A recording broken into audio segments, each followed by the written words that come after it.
Episode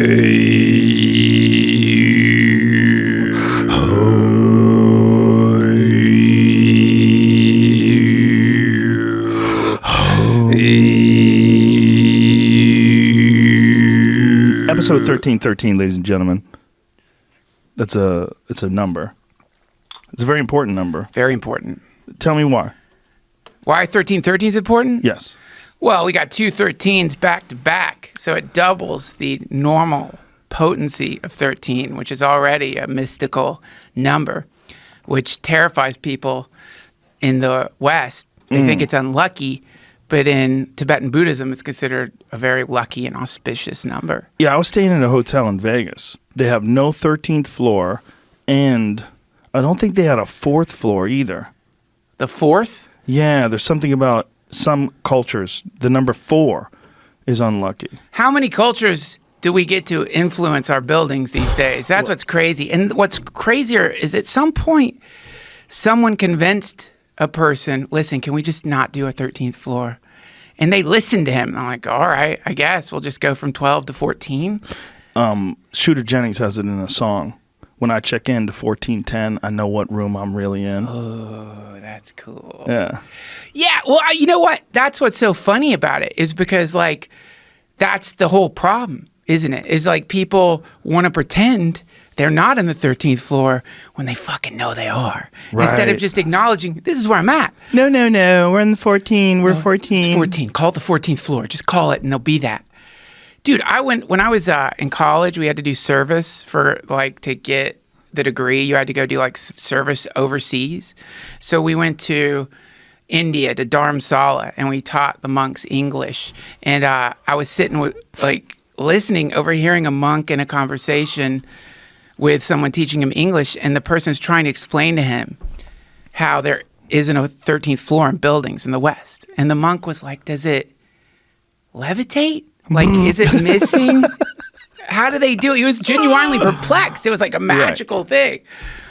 Yeah. Well, in a culture that forces its citizens, if they want to run the country, you have to believe in something that, whether you're a Christian or whether you're a Baptist or Mormon, whatever you are, there's certain parts of your religion that if you just don't want to analyze them, just want to put them out on paper, I'm going to say, okay, did this really happen? Did this guy really die and come back to life? Is everybody agreeing on this?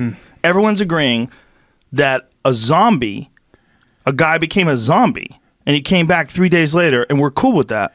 This is a part of the doctrine. So this is like a part of running the country.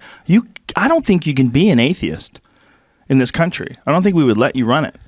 I think you do have to have some affiliation with some religion or another. Probably. Something. Yeah, and yet right now it seems to be like it needs to be Christianity. Like there needs to be like every president that has aligned themselves with. It's like we're trapped in this thing that you are when you're young. You know this thing you are when you're young, where you're looking at the people that are older than you. You're looking at society and you're like 16. And you're just starting to think, God damn, I'm going to be graduating from high school soon.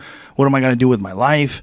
You know, you're filled with so much angst. Yeah. But you always think, yeah, this shit doesn't make any sense, but one day it will. And one day we'll be the grown-ups. Yeah. And we'll be the ones that get to make the rules, and we'll go, hey, we're doing things all wrong, folks. We're doing things out of momentum rather than out of logic.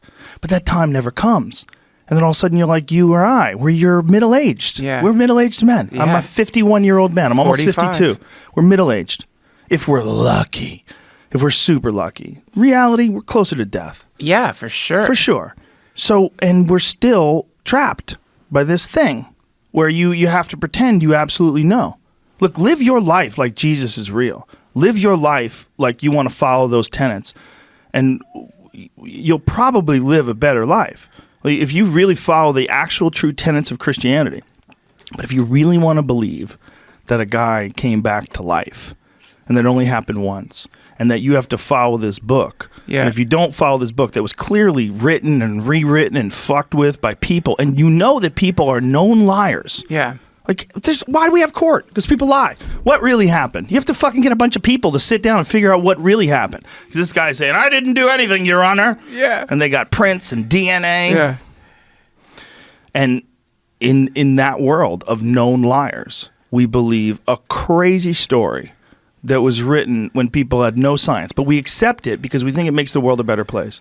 Yeah, man. It's nuts. And there's like so many levels of that. Where it's like, yeah, that's one obvious level, that if you want to take Jesus literally, which is you have to in certain forms of Christianity, you're going to have to deal with some pretty severe cognitive dissonance. You'll be taught maybe to question your instincts, but then go one step deeper and start thinking, because the real question is, well, what is real? Like, I mean, there's obvious shit that's clearly bullshit. Yeah. But wait, then when you start going down, you realize, like, you get to the point of the self. Mm-hmm. And then you start realizing that the self and this Jesus that everyone believes in are very similar in the sense that, like, you know, I don't say I believe in gravity.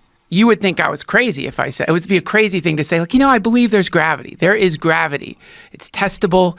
It works. But what do you always hear when people are like, if you want to succeed, what do? You believe in yourself.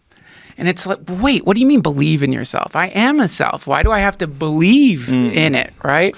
So that... It's a clunky way of saying self-doubt is crippling. Well, the self-doubt, rejection, I hate myself, I love myself. All these things have within it this concept of the self. And a lot of folks have not spent much time really exploring, like, well, what is the self? Like, what is my particular self? And I think it kind of reminds me of when we were Sasquatch hunting.